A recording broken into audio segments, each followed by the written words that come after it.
Hello friends, welcome to another video of Let's Be Creative with the Luther Burbank Center for the Arts. Today, I want to show you how to replace a string. A lot of my students on my skills class are at home alone practicing, but they're breaking their strings, and the only thing I can do right now is send them the strings, and hopefully you learn how to do it on this video. If you just have a violin and you want to learn how to replace a string, this is the video for you too.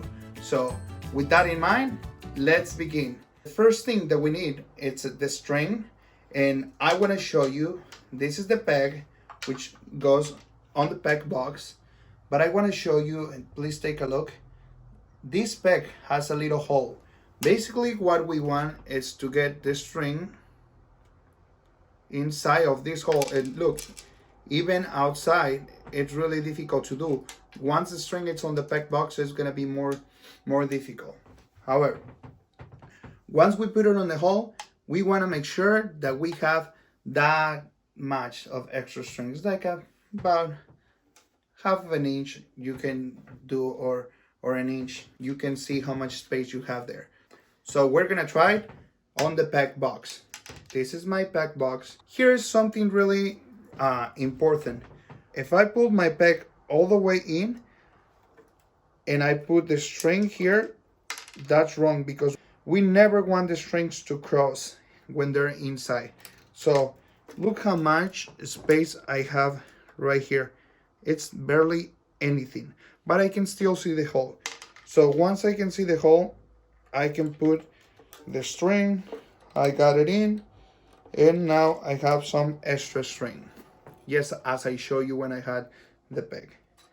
Now it's really important that you grab the violin very well. You face the violin and you start twisting. You start twisting, and as soon as you get rid of the green portion of the string, that's when you stop. As soon as you pass the green portion of the string, it could be on a different color, different brands change, but all of the strings come with some kind of color. That's when we grab the other end of the string and we attach it to the violin. So the string goes here on the fine tuner, and once it's here, grab it gently. Some of them are more difficult to put, some of them are easier, but once it's like that, you put your thumb and you start twisting really small, and now that's how you replace a string.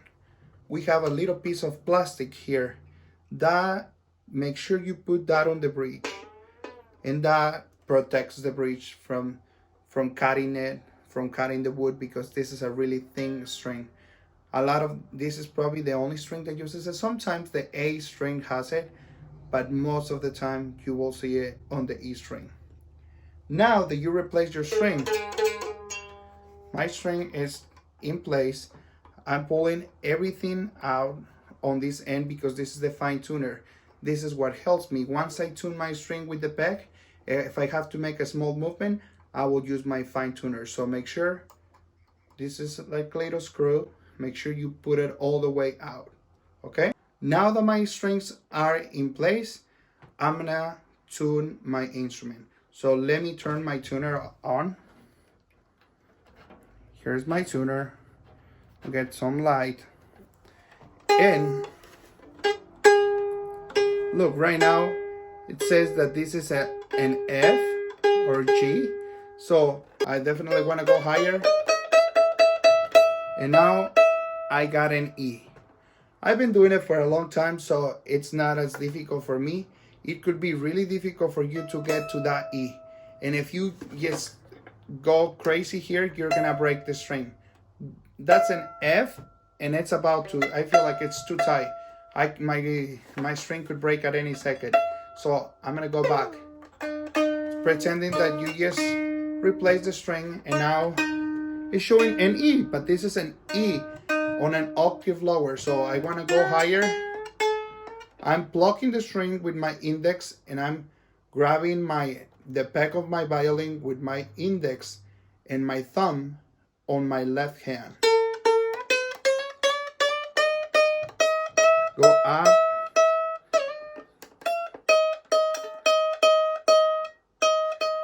It says that it's an E flat, but I want an E, so I have to go higher.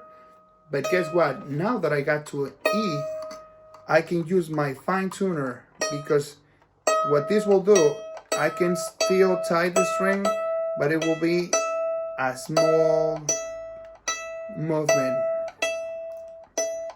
And basically that gave me the E. Now it's in tune.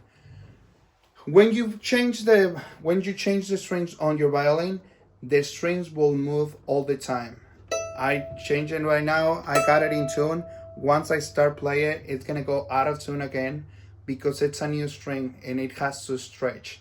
So give it some time, practice a few minutes and tune it again, and another few minutes and tune it again, and eventually it will take some time to stay in tune. But make sure you tune your violin. Same for any string. Let's say you're tuning the A, the same thing. You grab your peg with your index and with your thumb on your left hand, and with your right hand you're plucking the string. This is rest position usually when we play the violin. Make sure you flip the violin upside down. Okay? It's a better way. If you grab your violin this, I don't feel that you have the same support. So I basically put it on close to my body, and then I start blocking the string with my index and moving my peg. Okay? So my E, as you can see, it didn't move a lot, hasn't moved, but I will play a little bit and I will get it in tune.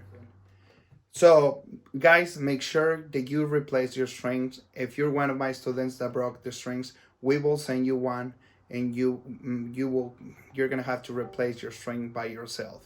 It's gonna be a challenge. It takes some time, but I have faith on you that you're gonna be able to replace your strings. Please let me know if you have any questions. If you're not one of my students, I'll be willing to help you if you have more questions too. Remember, you can buy any string, any brand, and it will be the same process for any of the strings. You can get them online. You can buy a set for $20. You can buy a set for $200. It all depends on what you want. Thank you so much for watching another video of Let's Be Creative with the Luther Burbank Center for the Arts. Adios.